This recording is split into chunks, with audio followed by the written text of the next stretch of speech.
नमस्ते साथीहरू, सन्चै हुनुहुन्छ? हजुरहरूलाई मेरो मिनी ब्लगमा स्वागत छ। आई होप हजुरहरू सबैजना सन्चै हुनुहुन्छ होला।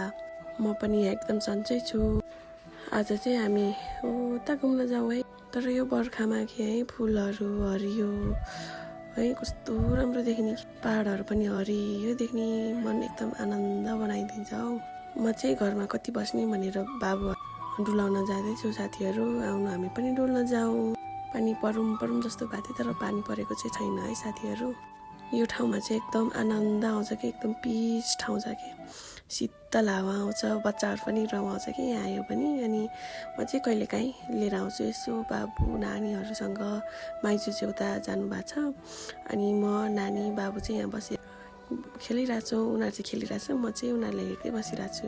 कस्तो आनन्द आउँछ कि। अनि माइजू पनि आइपुग्नु भयो, अनि हामी चाहिँ गफ गर्दैछौँ। हाम्रो चाहिँ गफ कहिले सकिन्न हौ साथीहरू। अब घरभन्दा पनि बाहेकको कुराहरू पनि हामी धेरै गर्छौँ कि, हामी आफ्नै कुरा गर्छौँ। अनि आनन्द आउँछ यसरी गफ गर्दै है। यो प्रकृतिसँग रमाउन कस्तो आनन्द आउँछ नि त। अनि यसरी हामी चाहिँ अस्ति नै पनि आएको थियौँ, अनि आज पनि यसो मन शान्त हुन्छ एकदम घुम्न भनेर आएको होइन। बुढाबुढी लडेर बाजेर केही छैन साथीहरू। बच्चाहरू त हो, अनि एकछिन बाज्छ एकछिन लड्छ है, अनि फेरि मिल्छ। यो बच्चाहरू सबैको उस्तै हो कि साथीहरू है, एकछिन मिल्ने एकछिनमा बाँध्ने, झगडा गर्ने, फेरि मिल्ने। अनि साथीहरू म चाहिँ एक दिन चाहिँ घरको कामहरू गरेको ब्लग, अनि एक दिन चाहिँ यसरी नै कतै कतै घुम्न गएको ब्लग हाल्छु है साथीहरू। मलाई आशा छ हजुरहरूले मन पराइदिनुहुन्छ भनेर।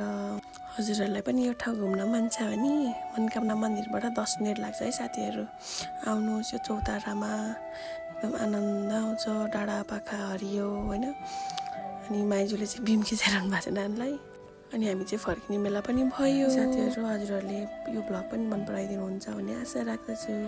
मलाई चाहिँ अब कति काम गरेको मात्रै हाल्ने भनेर है, यसो कहिलेकाहीँ यताउता मनोकामना घुमेको त नि भिडियो हालिदिन्छु भनेर बनाएको। हेर न, फेस अब स्किन केयर त गर्छु, तर के गर्ने, स्किनले केयरै गर्दैन। अनि के साथीहरू कमेन्टमा भनिदिनु न, मैले कस्तो खालको भिडियो बनाउँदा राम्रो लाग्छ हजुरहरूलाई।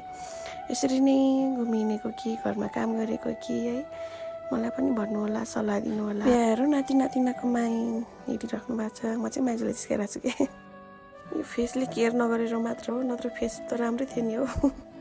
आजको भिडियो हजुरहरूलाई कस्तो लाग्यो कमेन्ट गर्न चाहिँ नभुल्नु है, अनि लाइक पनि। अन्तिमसम्म हेरेर साथ दिनुहुने सम्पूर्णमा धन्यवाद। अनि म चाहिँ मेरो माइती घर देखाउँदैछु है, उहाँ चाहिँ मेरो